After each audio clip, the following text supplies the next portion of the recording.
Salut, Serge d'Oregon Classics, enfin de retour au boulot. Et premier jour, première inspection, cette fois un Chevrolet C10 Short Wide de 1980.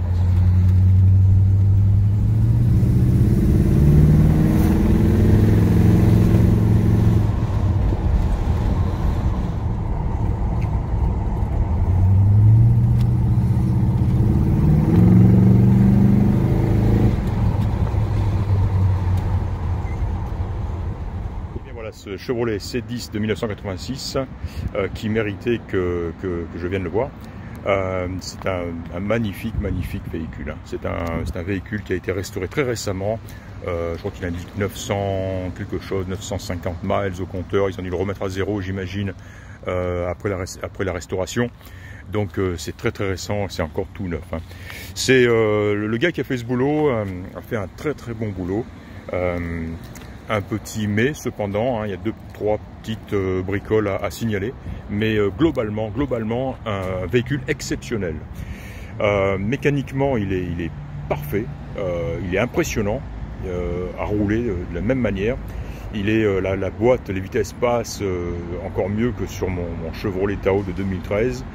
C'est extrêmement doux, c'est plaisant, la direction est formidable. Ce qui est appréciable aussi, c'est le fait que quand on passe dans une route bosselée, on n'entend pas des bruits de carlingue, aucune vibration. C'est vraiment bien fait, hein.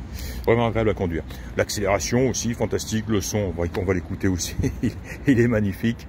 Il a démarré au quart de tour. J'ai été surpris déjà. J'ai été surpris au moment où j'ai tourné la clé, parce que à peine j'ai tourné la clé, boum, il est parti, il s'est mis à un joli ralenti, enfin vraiment impressionnant. Au niveau mécanique, le gars qui a fait ce boulot, chapeau. Au niveau carrosserie, et c'est là que j'émettrai une petite réserve. Très belle peinture. La peinture est, alors c'est un rouge légèrement, comment dire, légèrement bordeaux peut-être. Métallisé, hein, métallique, c'est très joli, une belle peinture, bien tirée, bien faite. Hein. Le pinstriping aussi est bien fait, il est joli, va bien avec le véhicule.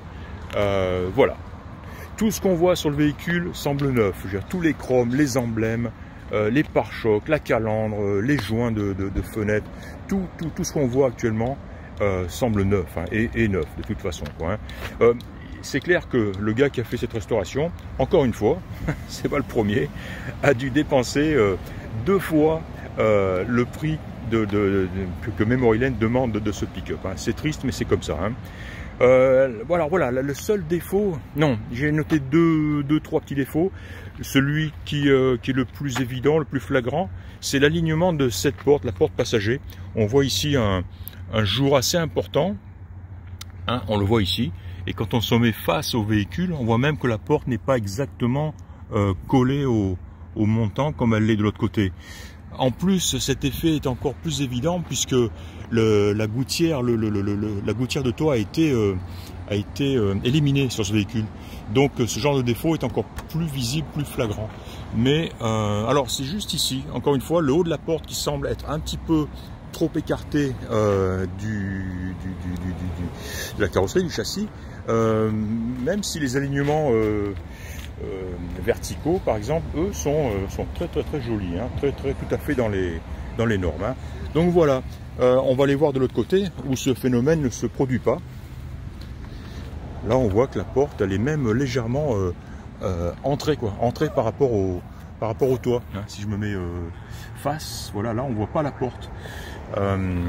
Donc voilà, c'est bizarre, mais c'est tout.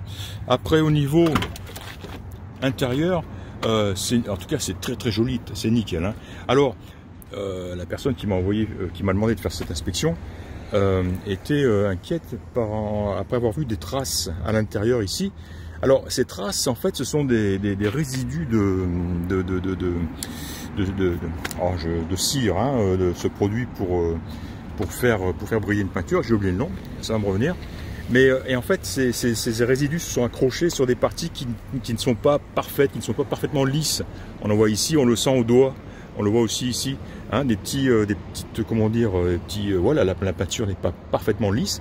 Et quand la personne qui a fait décidément, j'ai un problème avec ce nom, qui a fait le lustrage, voilà, elle a utilisé une cire, et cette cire est restée un petit peu accrochée sur ces parties qui ne sont pas parfaitement lisses, comme ici par exemple. Hein. Voilà, c'est tout. Mais personnellement, je pense qu'il n'y a aucun souci. À la limite, je ne sais même pas pourquoi je parle de ça. Voilà. Non, ce qui est plus important, voilà, effectivement, c'est l'alignement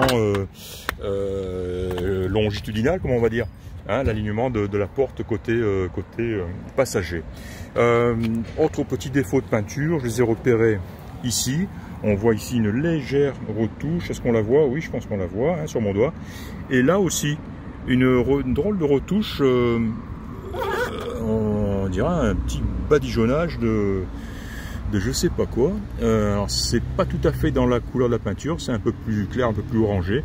Je sais même pas si on le voit ici. Je sais même pas si on le voit à la caméra, à la vidéo ici. C'est ici quoi, une espèce de. C'est bizarre, on sent même pas de bosse, de trou. Voilà, je sais pas ce que c'est. Intéressant. Et j'ai noté aussi sur le capot un tout petit éclat de peinture. Situé où il était ici, j'en ai pris une photo d'ailleurs, le voilà, hein. Donc et là peut-être on voit mieux le métallisé, hein, de la peinture, hein. Je sais pas, voilà, très joli, hein. Voilà, très beau compartiment moteur. Alors là c'est du solide, hein. C'est bien fait. Le gars a pris soin de remettre le capitonnage, hein, l'isolant phonique et thermique, hein, et tout ça, ça se ressent dans l'intérieur du véhicule, hein. Quand on ferme la porte, c'est sourd, c'est silencieux, c'est vraiment chouette. Joli moteur, 350 V8, ça on le sait. On voit les collecteurs aussi, un très beau collecteur. Ce qu'on sait du véhicule, c'est que le système de clim d'origine a été retiré. Ça se fait souvent, mais tout le reste y est. Direction assistée, évidemment, freinage assisté aussi. Alors, encore une fois, hein, ça freine fort, ça freine bien, ça freine droit. Idem pour la direction, hein, aucun jeu, c'est magnifique. Frein à disque à l'avant, de magnifiques jantes, les American Racing. Alors elles sont de tailles différentes à l'avant et à l'arrière. On a du 275 à l'avant et du 295 à l'arrière, hein, ce qui donne à l'engin un look terrible. Ah oui, ce qui est appréciable aussi, c'est le couvre-benne, hein. C'est pas le truc bon marché, hein. C'est celui qui se plie en accordéon comme ça, ce qui est vraiment extrêmement pratique. Donc, il se verrouille et puis il s'ouvre comme ça en accordéon. Et on voit en dessous un fond de benne qui est comme neuf. Il a été retraité, toute évidence, hein, mais il est neuf de chez neuf. Ce qui est neuf aussi, bah, c'est le pare-choc, sortie d'échappement. Le dessous est magnifique, j'en ai pris des photos. Le dessous est aussi beau que le dessus, ainsi que l'intérieur. On va parler d'intérieur aussi vite fait.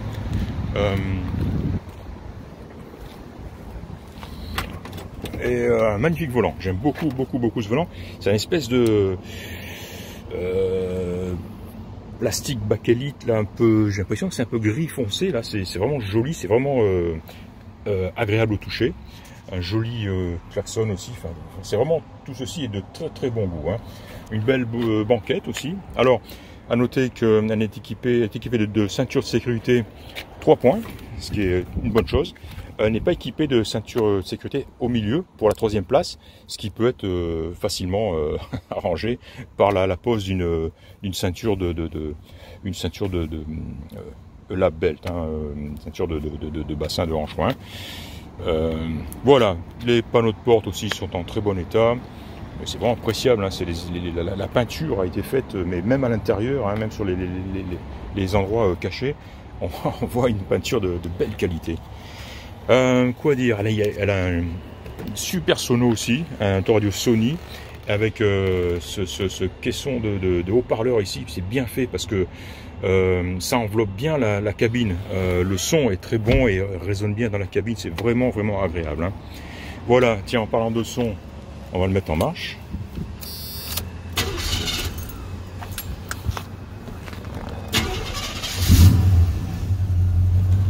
Voilà. Alors il a un son extraordinaire, hein. Le voilà au ralenti.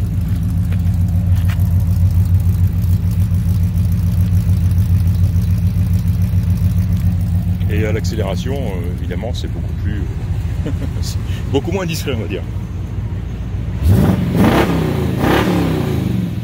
Voilà. En gros, ça donne ça. Niveau moteur, bon ben, ça tourne régulièrement, rien à signaler.